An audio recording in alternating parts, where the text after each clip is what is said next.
Hi everyone, in a recent video of mine you'll have seen that I got the STARTRC 4th axis stabiliser for the DJI Osmo Pocket. In this video I'll be testing that, so I hope you enjoy the footage. I'll also be giving my commentary over the test footage. The audio was just from the actual Osmo Pocket itself, and it was quite windy when I was out there. And of course we're only here for the visuals, aren't we really? This is not an audio test, it's a visual stability test. For the start here I'll let you enjoy the visuals as I've got the 4th axis gimbal, the 4th axis stabiliser with the Osmo Pocket stuffed in between the headrest and the seat. So I'll just let you enjoy the sounds of the Radio 4. A lot from those in charge. Singaporean politicians are amongst the highest paid in the world. People expect them to get this crisis right. On my taxi ride home from work, I'm reminded of that by something my driver tells me. We have an election coming up, he says, and we don't really have much of a choice. There isn't a viable opposition here. These guys are our only.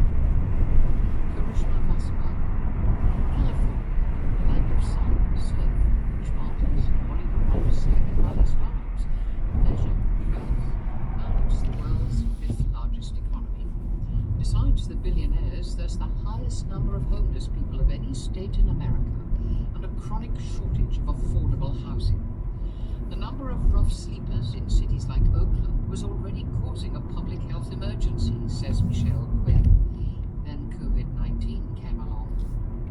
A few weeks ago, a car crashed into a homeless encampment near my home. No one was hurt, but there was damage. One tent among 30 set up along a patch of roadside land was destroyed, and 5 solar panels.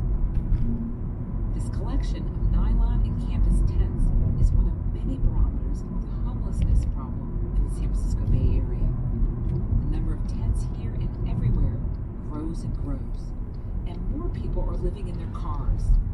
Recreational vehicles, known as RVs, line the streets. Complain to city officials about the RVs, and they blink astonished. Do you see what's happening in our city? One thing to look out for is the performance of this setup going over speed bumps. There's one coming up right here. Watch this. After a piece of metal art standing in the grass near the tents. And another one right here. Words here, there. It's a Notice how you see the car moves, but the picture is remaining stable and straight. She was saying she didn't know anyone. One more speed bump right here. The art is making a joke of sorts about how status And then the last one. and everyone suffers reversals. The homeless encampment just punctuates that statement. Right, in regards to that footage, first of all, I thought that was really stable, really impressive. The the DJI was set to slow follow with tilt follow unlocked. Okay, so it was tilting up and down there. In this footage here, I'm just taking my little boy for a walk. This is with the 4th axis attached to the Osmo Pocket. So all these walks are just with me and my son. This was the first day of testing with the Osmo Pocket, and this was my very first setting with it, with the actual with the Z-axis stabilizer. And as I went through the walk, every so often I would stop the recording and I would loosen the stabilizer a little bit more and more, because it takes a bit of getting used to, really.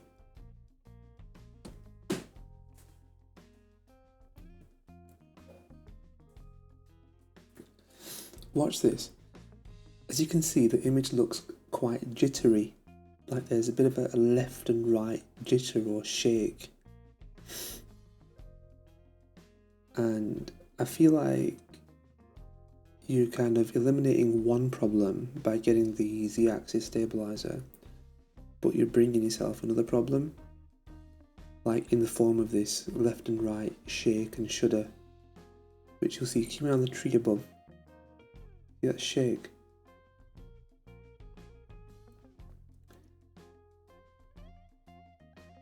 And I don't feel like the fourth axis stabilizer here, I don't feel like it's making enough of a difference to warrant its use. Bear in mind the costs of using it. Things like, if you haven't got your mobile phone attached, you can't really play with the controls as you use it. Like if you just look here, just what happened just there, right there, that adjustment, that was me changing the settings on the stabilizer, sorry, on the DJI, to lock the tilt. So now it's on tilt locked. And I had my mobile attached to the stabilizer while I was doing this test. And another thing to bear in mind when doing that is you have your charger wire going from the phone to the bottom of the Osmo Pocket, and that's another point of contact. So that's going to affect the balancing of this stabilizer and its performance too. If you look here, there's some bobbing as I walk. Notice the bobbing. It's minimal, I'll give it that, but it's still present.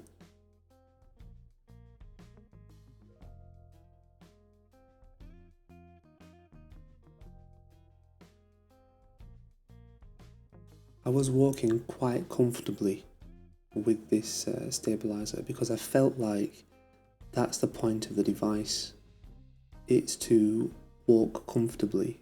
You shouldn't really have this stabilizer and still have to do the ninja walk as well. I intentionally walked close to things like cars so you could actually see the actual performance of this.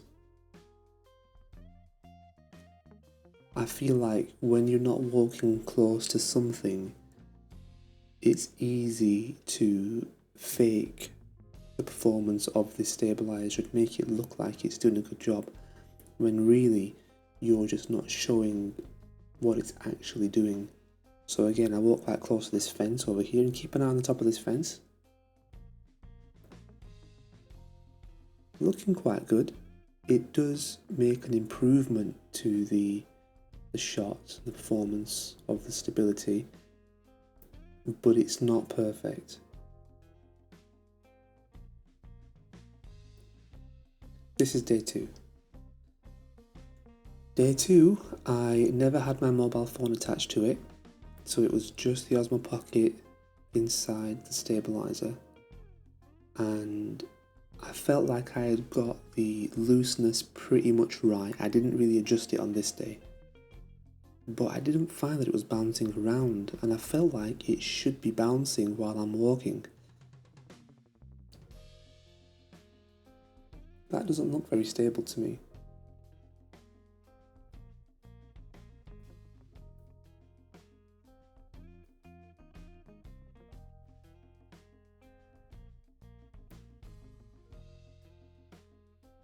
See, this again still does not look stable. There is still some obvious bobbing up and down.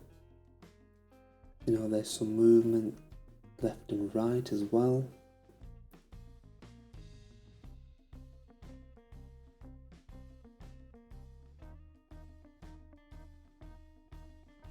This wall, watch the wall and watch how it moves in relation to the frame and my movement. Look at that. At the end of this video, I'll use the Osmo Pocket without the stabilizer, and we'll see just how much of a difference it's actually making.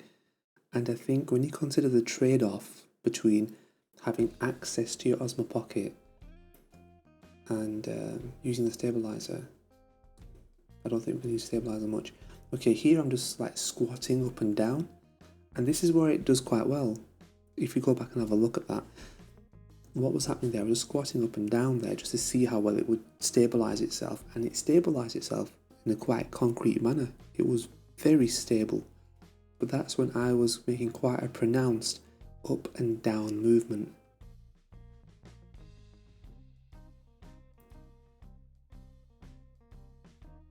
Okay. Right, let's have a look. I believe this is day 3. Let me just do a super quick check on this. Yeah, okay. So this here is without the Z-axis stabilizer. The remainder of the footage is without the stabilizer. Okay. So how much of a difference is it really making? Again, I was walking quite comfortably. I wasn't doing any kind of a ninja walk. I wasn't specifically trying to keep the Osmo Pockets, you know, from bobbing around. I was walking quite comfortably. And looking at this here, I don't think the 4th axis stabilizer is really warranting its use.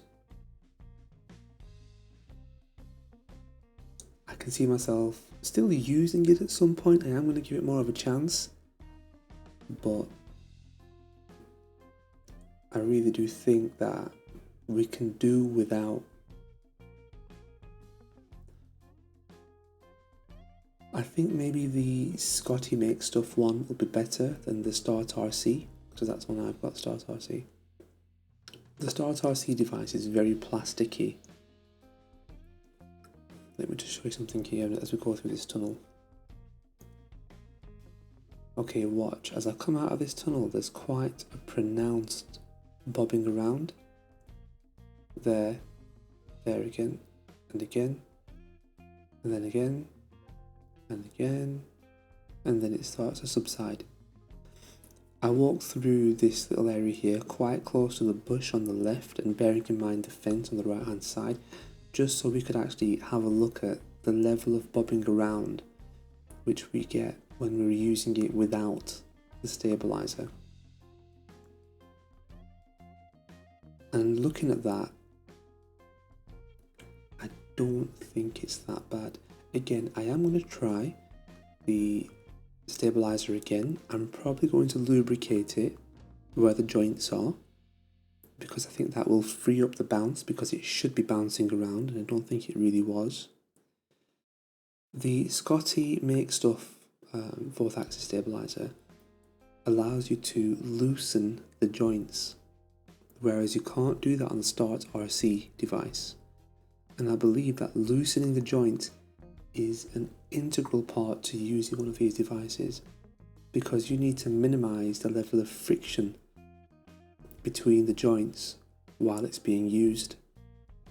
If you can't control that level of friction, then the spring is only doing so much, and loosening and tightening that won't make enough of an impact. Bear in mind, this bobbing about that comes about from the actual outset is because of how light the Osmo Pocket actually is. It's because of how light it is. That's why we lift it up and we bob it around as we walk, because it lacks that weight. And if your stabilizer isn't loose enough to handle such a lightweight device, it's not going to improve your work. Anyway, that brings us pretty much to the end of the footage. Hope you enjoyed watching it. Thanks for your time, and hit subscribe and like. Thank you.